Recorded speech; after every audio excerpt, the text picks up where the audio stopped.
రాష్ట్రంలో గురుకుల డైట్ ఛార్జీల బకాయిలు పెండింగ్ బిల్లులు మొత్తం క్లియర్ చేశామన్నారు మంత్రి అడ్లూరి లక్ష్మణ్. సోషల్ వెల్ఫేర్ కు సంబంధించిన ఏ చెల్లింపులైనా పెండింగ్ లో ఉండకుండా చూడాలని ఆర్థిక శాఖను కోరామన్నారు.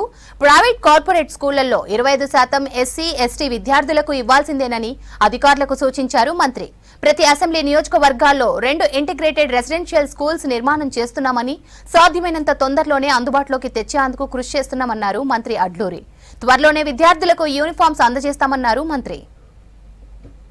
ఆల్ రెసిడెన్షియల్స్ గురుకుల గాని హాస్టల్స్ సంబంధించిన బిల్స్ అన్ని క్లియర్ చేయడం జరుగుతున్న విషయాన్ని కూడా ఈరోజు ఈ సందర్భంగా తెలియజేసుకుంటూ, అదేవిధంగా రెంట్స్లో బిల్డింగ్స్లో ఉన్నటువంటి హాస్టల్స్ నడిపిస్తున్నటువంటి స్కూల్స్ కానీ కాలేజెస్ కూడా ఆ రెంట్ స్పెండింగ్ కూడా అన్ని కూడా క్లియర్ చేయడానికి సానుకూలంగా మాట్లాడడం కూడా జరిగింది.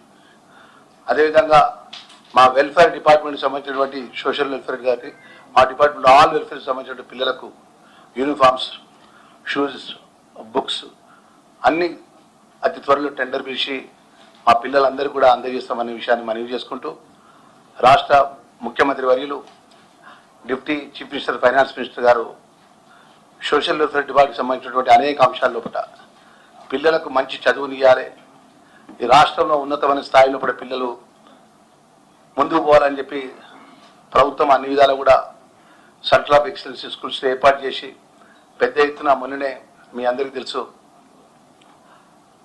ఆల్ కార్పొరేటివ్ స్కూల్స్ ఎక్కడైతే ఉంటాయో ఖచ్చితంగా 25% అంటే 25% సీట్లు మా షెడ్యూల్ క్యాస్ట్ ఎస్సీ ఎస్టీ పిల్లలకు చదువుకోవడానికి సీట్లు ఇవ్వాలి. అది మ్యాండేటరీ, ఖచ్చితంగా చట్టం. అది కొన్ని కార్పొరేటివ్ స్కూల్సే బెస్ట్ అవైలబిలిటీ సంబంధించిన సీట్లు ఇవ్వడం జరుగుతుంది. మరి దాన్ని శాఖ మంత్రిగా నేను చెప్పేది ఏంటంటే, ఏదైతే హైదరాబాదు తెలంగాణ రాష్ట్రంలో ఉన్నటువంటి అనేక జిల్లాల్లో కూడా మంచి మంచి కార్పొరేట్ స్కూల్స్ ఉన్నాయి. ఆ కార్పొరేట్ స్కూల్స్లో సుమారు 25% మా ఎస్సీ అండ్ ఎస్టీ పిల్లలకు అడ్మిషన్స్ ఇవ్వాలి. ప్రభుత్వం దానికి సంబంధించినటువంటి ప్రభుత్వ నిబంధనకు అనుకున్న ఫీజు కానీ వారికి యూనిఫామ్ కానీ అన్నీ కూడా ప్రభుత్వం చెల్లిస్తుంది ఆ స్టూడెంట్స్కు.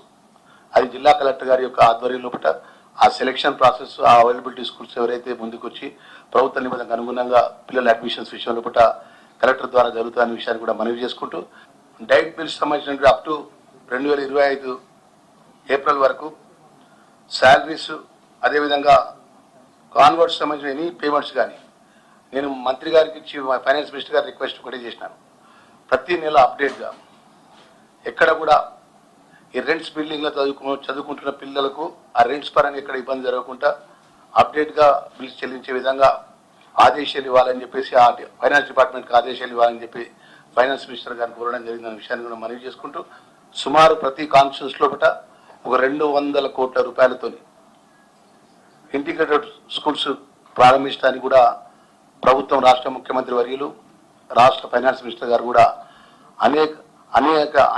చాలా కాన్స్టిట్యూన్సీలో శాంక్షన్స్ ఇవ్వడం జరిగింది. కొన్ని కాన్స్టిట్యూన్సీలో టెండర్లు కూడా ఇవ్వడం జరిగింది.